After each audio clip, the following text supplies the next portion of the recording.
Hello, good morning. Muy buenos dias. I just got my coffee delivered to me. Isn't that beautiful? Hola, continuous liners.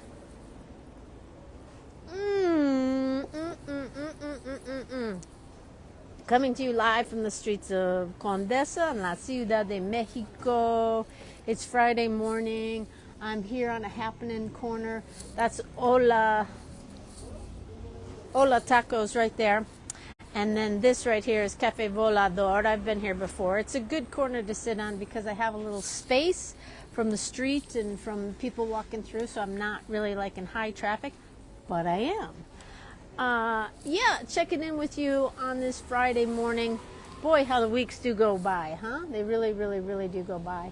And I'm preparing for my trip to Ireland, and I'm just kind of like I'm looking ahead. I'm looking ahead to see what's in store, right? Continuous line will always be in store. I will continue this practice until the day I die. Hi, Janet. I feel like, that's easier said than done, right? Because I don't know what's going to happen in my life or in this world, right? But it is certainly my intention to have this be a part of my practice, a part of my life for the rest of my life, because you know why? It like feeds me on some level. It truly feeds me. It like sustains me. It helps me be the person who I am or have become, right? So I'm here doing what am I trying to say? I'm going to do some continuous line warm-ups. And here's a little fun fact. I just created an ebook for people who want to get started with doing a continuous line practice, how to get started. A 21-day create your continuous line drawing habit. I think it'll be done next week, right? So if you're curious about how to get started and you don't have kind of the drive just to do it on your own, because I know sometimes it feels a little like, what the heck am I doing? I don't know what I'm doing. I don't know how to do it, so I'm just not going to do it, right? So now I have a little book, a little ebook that I'm going to be promoting. Hi, cutie. Hi, sweetie. This is high traffic dog. The park is right there. Oh, we got a whole thing going on here. Oh, sweetie. High traffic dog corner right here because the park is right down the street. The place where I usually go is, not usually, another place is Chocolat. That's right in the next block. So anyways, let's get to doing some lines, some continuous line warm-ups here, right? Need a sip of this. So, I think many of you know, if you've spent any time with me or in the group at all, you may be aware that I have this practice of finishing my line warm-ups with finish big with a heart. Finish big with a heart, right? And I draw hearts. Right? I draw that as a reminder, like to go easy on myself. And if you've seen this before, you know what I'm talking. I say this a lot. To go easy on myself and to go easy on others. It's not just a gimmick, right? Like I honestly feel like, we all know gimmicks, right? We all know people who are trying to sell stuff that their heart is not in it, right? We all know that. The world is made up of people who are trying to sell things that their heart is just not in. And, I've been in that place too, trying to sell things that I wasn't aligned with. It's part of life, right? And I guess one of the greatest gifts of life is someday actually finding the thing that speaks to your heart, right? Person, place, thing. There's all different ways that love can speak through you and in you, right? And so this whole notion of go easy on myself and go easy on others, I put that into action last night when I was at the art store. I was buying some Sharpies, and a young man stepped up really close to me, like I could feel him breathing on my shoulder here, and I was like, por favor, un poquito espacio, right? Like I was just asking for a little space. And for whatever reason, that just like totally set him off. And within seconds, he was screaming at me to go back to my country. And we do things different. And he was speaking in English, which was you know, like he looked like he was prepared to say this. Like this almost looked like it was, he had practiced this, right? And just all these ugly words, you know, go back, we do things different here, go back to your own country. And, you know, at first I was shocked, and I was a little scared too, because he did have he had like fire in his eye, right? So as a situation like that, I mean, those things can get violent, right? Like we've all seen that in the United States. I mean, I know it's happening elsewhere, right? It's not just happening in Mexico. It's not just happening in the United States. I'm keeping my eye on things in Ireland. It's happening there big time. Chris, somebody I was talking to, just got back from Portugal. It's, you know, it's happening there. There's a huge economic shift that's making it very hard for a lot of people to sustain their lives, right? I mean, it's no joke, right? It's a serious thing that a lot of people are experiencing, the inability to afford to live where they once called home, right? And Mexico City is going through a huge transition, right? And I'm aware of that tension, and I always have been.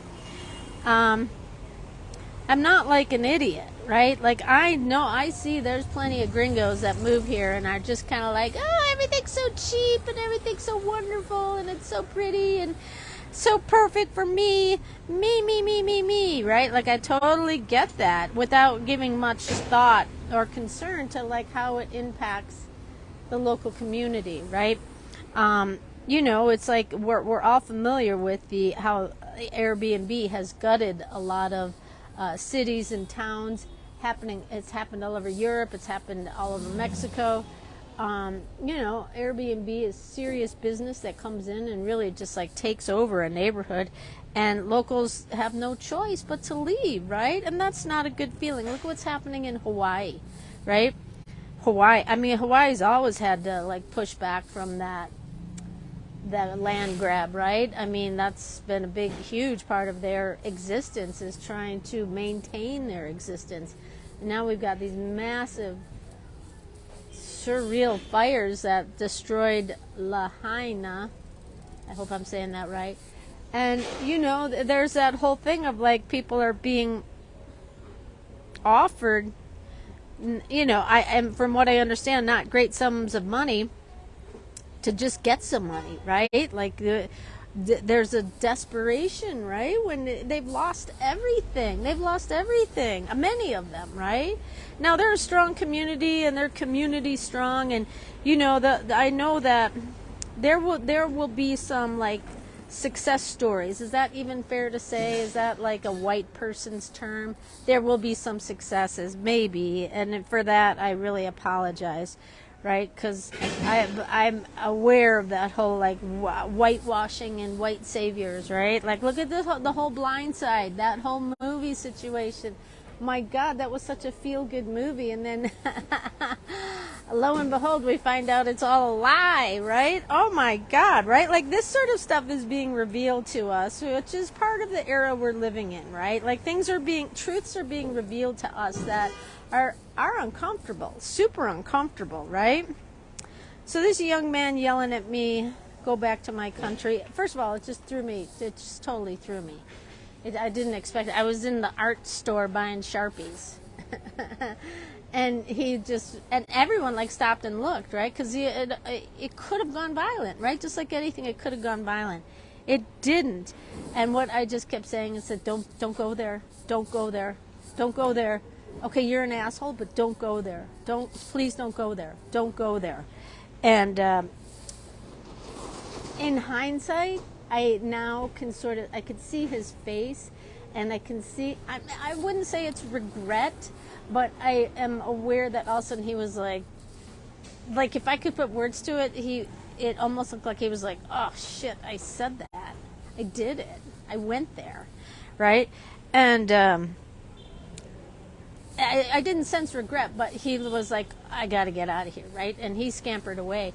And all my tentacles were up, and I was like keeping an eye because, you know, he could have been waiting for me outside to get mad at me more, whatever, right?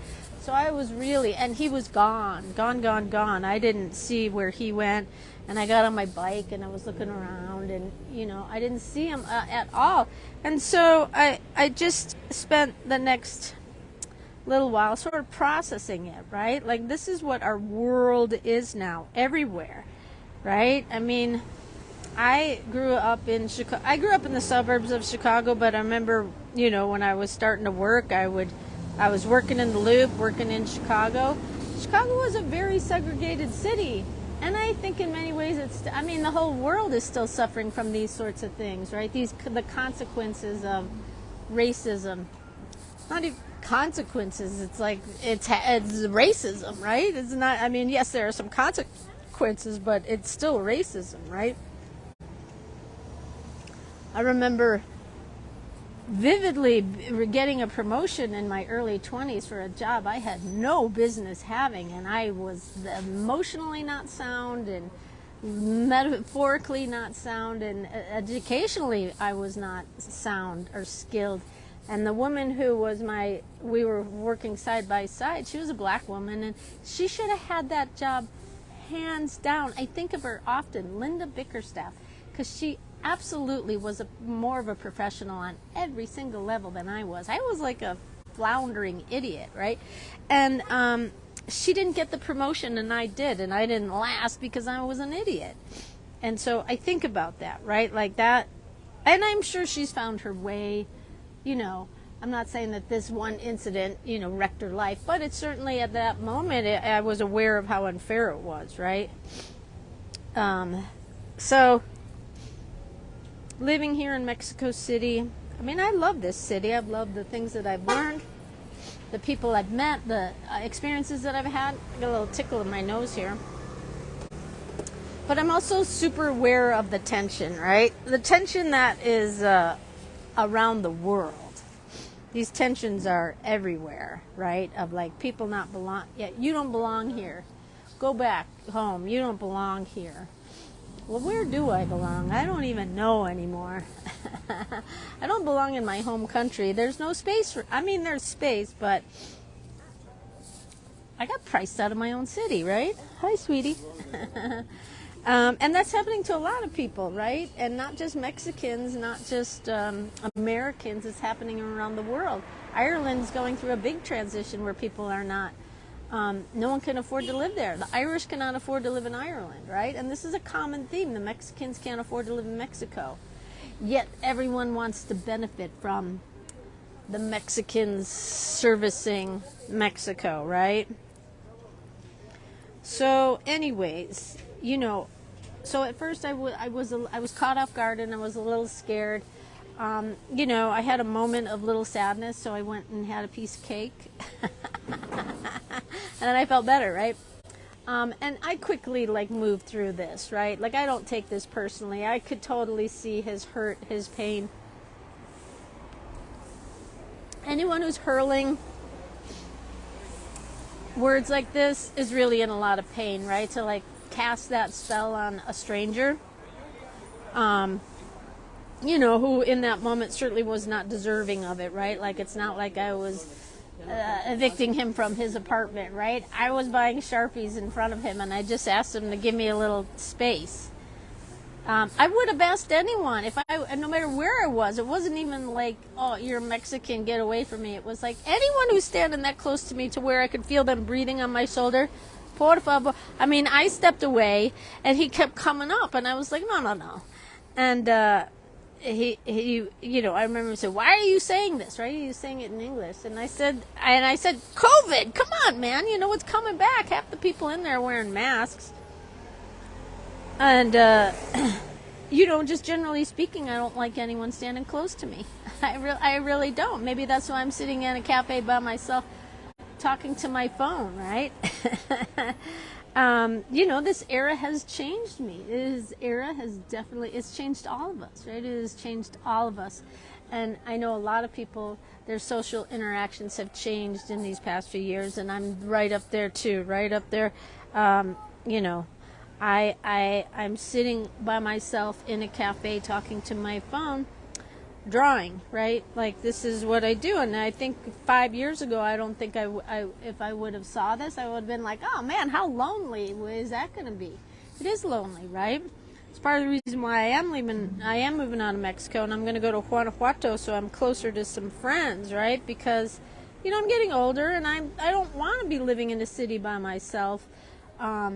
You know, I had some health concerns, and I just, you know, I've done my time here. I'm in love with Mexico City. I absolutely love Mexico City, and everything that I've learned here, the people I've met, the experiences I've had, the things I've learned, right? Like from a historical place, like just learning about history. I kind of always liked history, but I have never been so like inspired to learn history as I have been in Mexico City. I'm almost going to cry thinking about it because the history is right in your face, right? You got like Aztec snakes bursting out of buildings, and you got pyramids bursting through the sidewalks, and you've got like amazing art, and then, you know, there's a whole complicated story wrapped up in that history, right?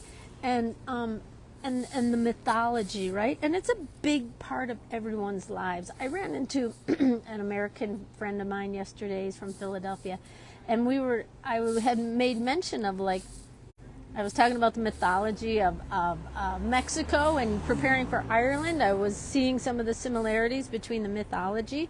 And I said, what's up with that American mythology? Who do we got there? Donald Trump, is he like our... well, hopefully he's a distant memory soon, but like the whole notion of like living a life through mythology, and I don't know, it's been a very inspiring gift for me to have that experience here in Mexico City. You know, I haven't really been embraced by the locals, but I get it. I don't blame them one bit. Even the Mexico City urban sketchers, they're not a welcoming group, right? And I get it, right? So I kind of like just back away from it all. And, but I guess the whole notion of like, go easy on myself, go easy on others. Go easy on myself, go easy on others. Really, you know, I really felt the magic of that, the power of that kick in very quickly. Go easy on him. Go easy on him. Because if anyone is saying that, especially like face to face, it's one thing to say it behind a computer, Facebook comment. I've had that. I've had people say, I've had this said to me a few times. Hey, colonizer, go home, right? I'm in like sort of ground zero of tension in Condesa, Roma, right? Because this is where the expats come. This is where the gringos come. This is where the immigrants come, right? Into the prettiest part of Mexico City.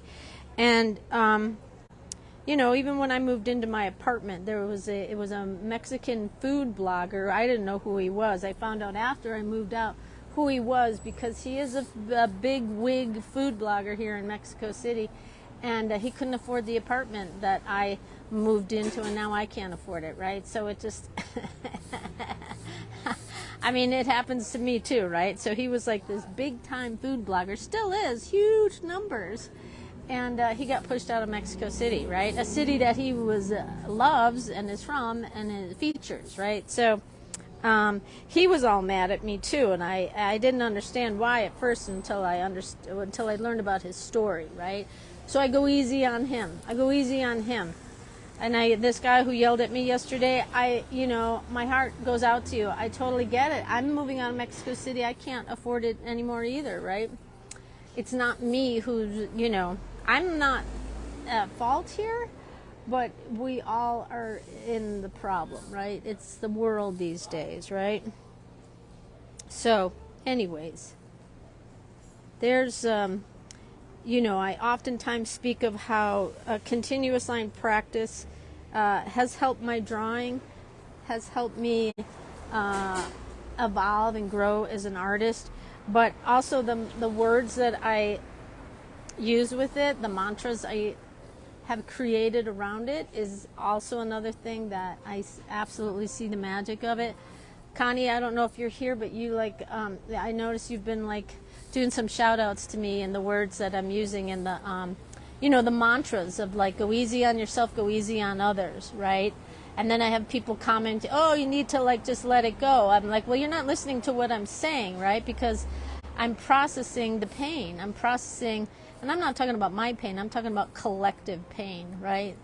the collective pain of the world these days, right? Which is big. It's big, my God. And now there's like COVID coming back. What the heck? So, I absolutely believe in the power of having a drawing practice, right? Which has helped me stay sane in a world that's pretty chaotic and that's pretty stressful, right? There's, somebody in my world was asking for input on how do you stay calm in these days, right? What do you do to appease or take care of stress? And there were many comments of what people do, and I of course say continuous line drawing, and I get it. People are like, oh, isn't that adorable? Isn't that sweet that you draw? Isn't that adorable, right? Like, there's a lot of sentiment of like, it's just a silly little, except for those that are doing it, right? There's this sentiment of like, isn't that adorable? You like to draw.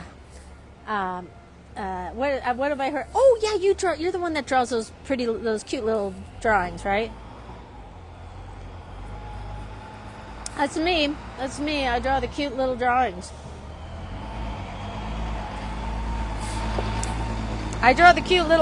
But you know what? Those cute little drawings are saving my life.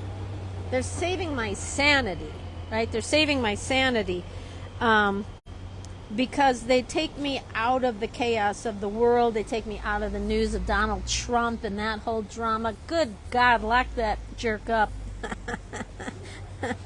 Can we please?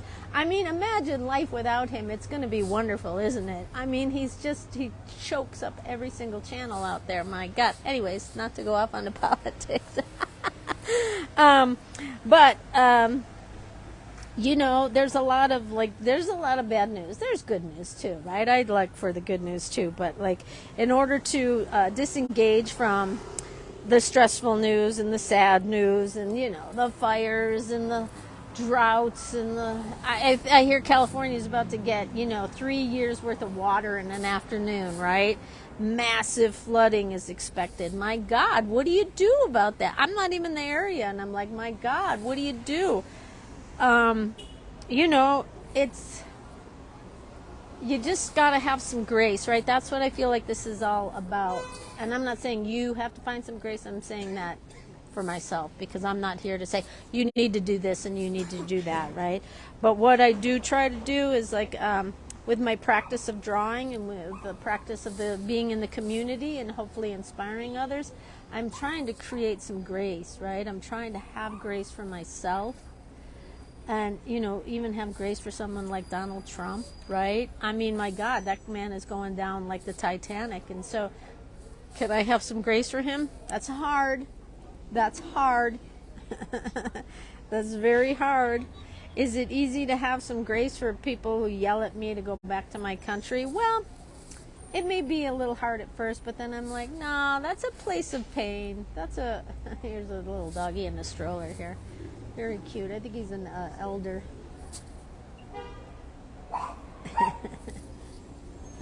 It's a whole community of little fluffy white dogs. I love it.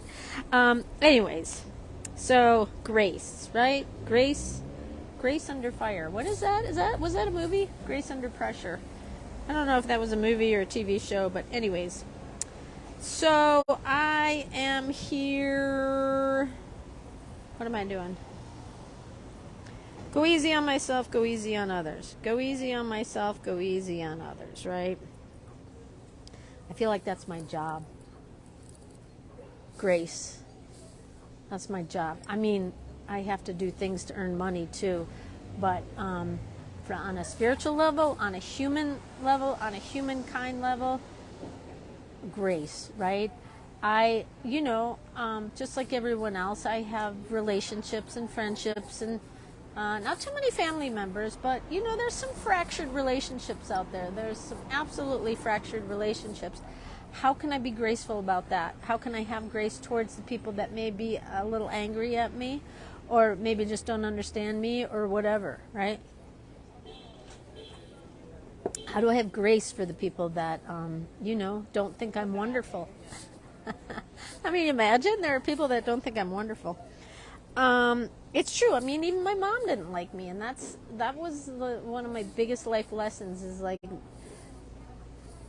coming to terms with the fact that my mom didn't like me. And I think it makes it sometimes a little easier for me to accept when people don't like me, because I just bugger off then, right?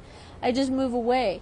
And I've always been a bit of a loner, and I think that has a lot to do with the fact that my mom didn't like me until her deathbed. And it wasn't even that she liked me on her deathbed. It was that she acknowledged that she wished she had been nicer to me. Her words, "I was wrong about you. I wish I had been nicer to you," right? So those words changed my life. That acknowledgement changed the course of my life forever. I was wrong about you. I wish I had been nicer, right? So anyways, go easy on yourself. Go easy on others. Go easy on yourself. Go easy on others. One big heart right there. Okay, everyone, I'm going into my continuous line fundamentals. Remember to go easy on yourself and to go easy on others, because everyone is struggling with something, right? Financially, relationship-wise, right place, right work, purpose in life, right? Like all these big things. Everyone is struggling on some level. So I think it's, for me, I'm just going to try to remember, this guy yelled at me yesterday, and I'm going to go easy on him, right? I feel his pain, and I'm sorry for it. I'm sorry for my pain, right? So I'm going to go easy on myself. All that aside, it's a beautiful day here in Mexico City. A little chilly, rainy season here. Weekend. Yeah. I'm packing for Ireland, and I'm packing up my apartment, ready to move. I'm moving to Guanajuato, and I'm pretty excited about it. So anyways, all right, everyone. Show me your continuous lines. And if you don't know how to do continuous lines, my new ebook, Starting Your Continuous Line Drawing Habit, comes out next week. Buy my ebook. Oh my God, I'm one of those ebook people. I don't even know what it means. It's a whole different world. I'm just scratching the surface on what it means to have an ebook. It's a whole world, and I have to be one of these marketing idiots, right? I'm a marketing idiot anyways, but now I have to be like on a whole different ebook level. Anyways, oh, woe is me, right? Okay, everyone, have a great day. Thanks for chiming in. Keep on drawing. Stay safe. Stay sane. Go easy on yourself. Go easy on others. Bye.